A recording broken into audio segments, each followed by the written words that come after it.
Ok, rebonjour mes élèves. Nous allons continuer toujours avec la conception d'un relevé de notes. D'accord. Ici, vous allez constater que le premier relevé de notes qu'on a conçu, nous avons les matières, mais nous n'avons pas les coefficients. C'est-à-dire qu'on a travaillé avec les matières non coefficiées. Ok, s'il arrive et qu'on vous donne, n'est-ce pas, on vous présente les notes avec leurs coefficients, c'est-à-dire les notes sans coefficient, mais il y a les coefficients. Comment nous allons calculer ça? Ok, j'ai conçu un tableau ici euh, qui va nous apprendre à en même temps utiliser les notes et leurs coefficients. Ok, ici par exemple nous avons par exemple un tableau. J'ai juste sélectionné trois matières. J'ai sélectionné trois matières. Ok, les trois matières là, info, SVT, maths.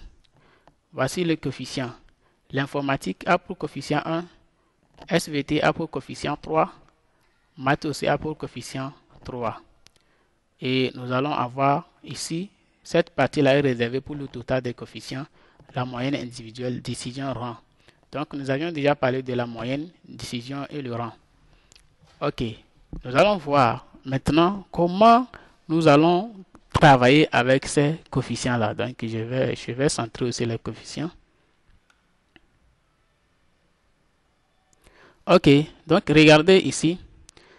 Euh, Monsieur Abba a 8, coefficient 1, 12, coefficient 3, 3, coefficient 3. Donc, pour trouver la moyenne, il faudrait qu'on puisse, n'est-ce pas, travailler avec prendre celui-ci multiplié par ça, prendre celui-ci multiplié par ça, là, prendre celui-ci multiplié par ça, avant d'avoir la note totale que Monsieur Abba devrait avoir, plus la note coefficient. Donc, voilà ce que nous allons faire pour cette vidéo.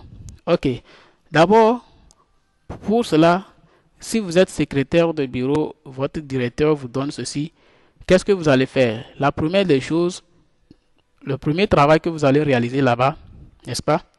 C'est de calculer le total des coefficients d'abord. N'est-ce pas? On a un faux coefficient 3, 3. Ça fait combien? Donc, vous allez calculer ça. Donc, égal, pour faire la somme, on a déjà vu ça, égal somme. Vous ouvrez la parenthèse, vous écrivez, vous cliquez sur celui-ci, C5, 2 points, C5, 2 points, et ici, vous allez mettre E5, vous fermez la parenthèse, vous tapez comme ça. Ok, d'accord. Ici, le total des coefficients, ça fait 7. Maintenant, nous allons revenir ici.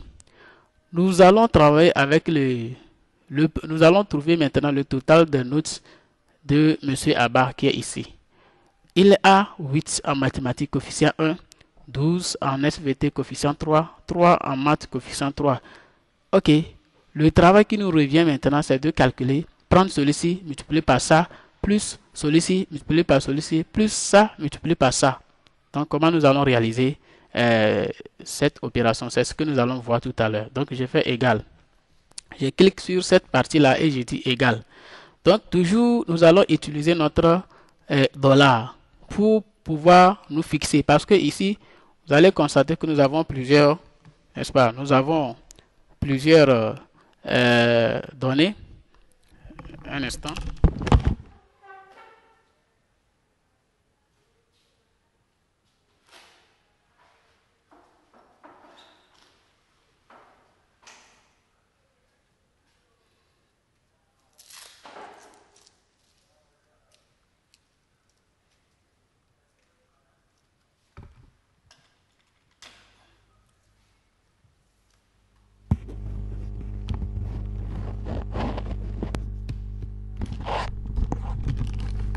Ok, ok. Donc, je continue. Vous allez constater ici que nous allons travailler toujours avec dollar. Et vous constatez que ici, nous avons plusieurs données.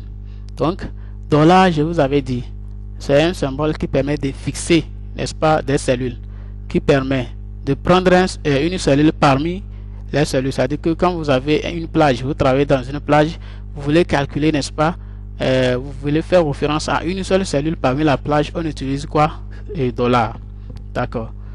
Ici, nous sommes sur ce tableau, c'est-à-dire que sur l'élément là.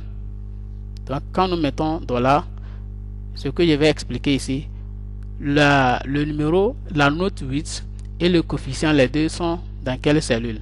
Dans quelle colonne? Colonne C. Vous voyez? Les deux sont dans la colonne C. Bon, j'ai cliqué ici, c'est parce que j'ai déjà commencé. Donc, les deux sont dans la colonne C. Donc, qu'est-ce que nous allons faire? Quand nous avons mis ici $, on va ramener maintenant le nom de la colonne qui est C. On met encore $. Ok.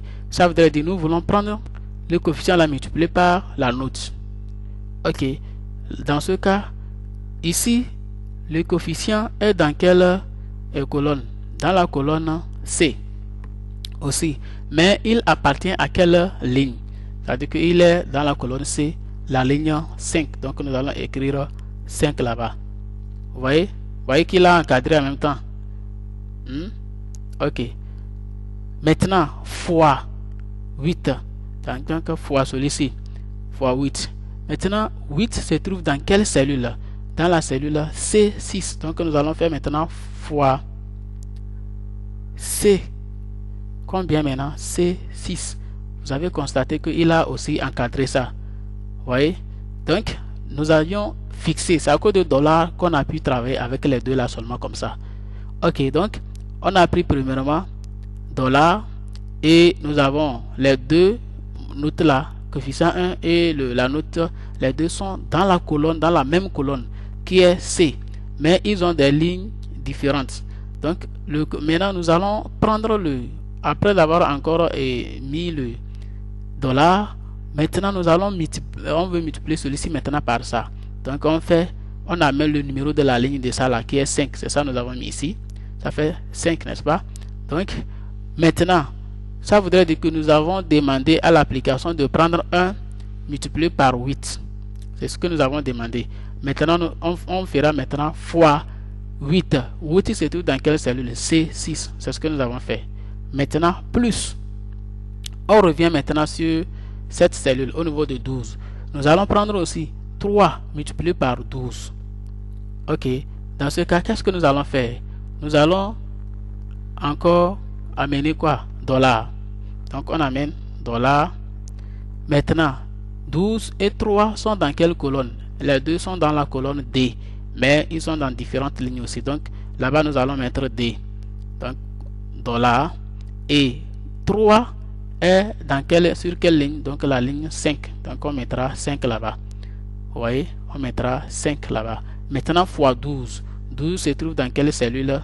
Cellule D6. Donc, fois maintenant D6. Vous voyez que là-bas aussi, il est encadré.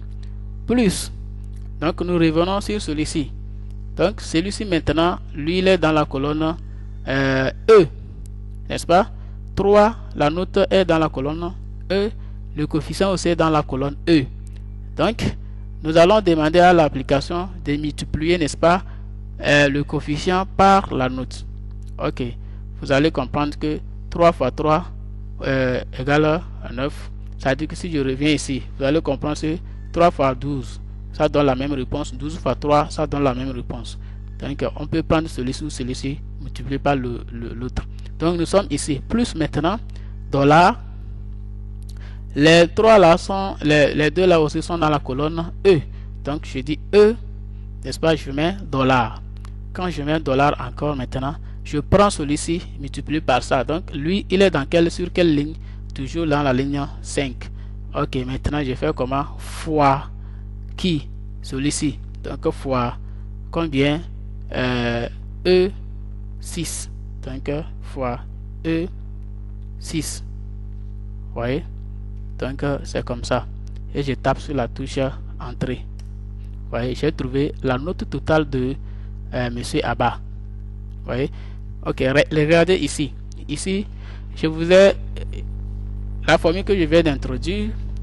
Quand je vais recliquer ici, la formule reviendra ici. Donc, j'avais dit entre temps, vous pouvez effectuer les opérations ici ou bien ici. Mais nos élèves d'habitude oublient de sélectionner d'abord n'est-ce pas, la cellule en question avant d'aller ici. Et quand il pose les opérations, ça ne tombe pas. C'est pourquoi on demande toujours aux élèves de rester dans la cellule et travailler. Ok, vous voyez, c'est la cellule, la réponse qui est affichée ici. Donc ici, une parenthèse. D'habitude, quand les enfants oublient, n'est-ce pas, les formules, vous allez voir que quand vous leur donnez un exercice, il regarde chez l'autre. Il a vu que l'autre a trouvé ici 53. Lui aussi il met 53 là-bas. Oubliant que ici, tout ce que nous avons fait ici, c'est enregistré ici, là. Donc, quand vous venez, vous mettez 53. Quand l'enseignant lui vient, il prend. Il clique. Par exemple, ici, je viens, je mets aussi 53. Est-ce que vous voyez que la formule est sortie ici? Je suppose que ça là, c'est le tableau de quelqu'un, un élève. Donc, il a vu, moi j'ai mis 53, lui aussi il a mis 53. Donc, j'ai écrit 53. Est-ce que la formule est sortie ici? Non. Pourtant, quand je vais venir cliquer ici, vous allez voir que la formule est là-bas. Donc, rapidement, on sait que l'élève là, lui, il a triché. Il n'a pas utilisé la formule. Donc, juste c'est une parenthèse. Ok, après avoir trouvé la note totale de celui-ci, nous allons faire comme ça pour trouver la note des autres aussi automatiquement. Voilà. Donc, ceci là nous amène à trouver aussi la note des autres élèves. Vous voyez? Ok. Maintenant, ici, pour calculer maintenant le coefficient, ça dit que la moyenne, c'est très simple. Donc, ici là, nous n'allons rien mettre là-bas, puisque on va mettre le croix là-bas pour dire que il n'y a rien là-bas à mettre là-bas. Donc, nous mettons la croix là-bas. Donc, c'est ici. Une fois que vous voyez que ici, comment nous allons calculer la moyenne ici, c'est différent par rapport à ce qu'on avait fait de l'autre côté. De l'autre côté, on a utilisé la formule égale moyenne. Et nous avons trouvé, n'est-ce pas, la réponse. Puisque là-bas, il n'y avait pas les coefficients. Maintenant qu'ici, on a les coefficients, nous allons ici maintenant, pour trouver la moyenne de l'élève, on prend celui-ci là maintenant, divisé par les coefficients. Et nous allons trouver la moyenne de l'élève. C'est ce que nous allons faire ici. Ok. Donc, pour le faire, donc nous allons dire égal. Ok. D'accord. Maintenant, qu'est-ce que nous allons faire? Nous allons prendre ici, c'est ici nous voulons calculer les moyennes. Toutes les moyennes sont dans la colonne F, mais dans différentes toutes les colonnes sont dans les moyennes F, mais dans différentes lignes. Ok. Ici nous allons dire égal F. Vous voyez, nous prenons égal F et nous allons prendre quoi? Le numéro de la ligne qui est le numéro de la ligne 53, n'est-ce pas? Le numéro de la ligne 53 c'est quoi? N'est-ce pas? F6. Vous voyez que la machine a souligné ça, F6. Donc nous prenons tout ceci, F6 divisé par d'accord, nous prenons 53 que nous allons diviser par 7. Ok. Maintenant, comment nous allons faire pour que la machine puisse prendre seulement que celui-ci et non descendre en bas et descendre ici pour prendre 88? Là, nous allons utiliser aussi là-bas $. Maintenant, divisé par, donc on met $ pour lui dire maintenant ce que nous allons faire. $F toujours $. Et maintenant, nous allons prendre celui-ci, ça là. Qu'est-ce que j'ai fait? Donc, F de 6, celui-ci, 53 divisé par celui-ci, n'est-ce pas? Donc, on met 53 $. F $. Maintenant, nous allons amener le numéro de la ligne de celui-ci qui est 5. On met 5 là-bas. Vous voyez? Donc, vous allez constater que la machine a souligné.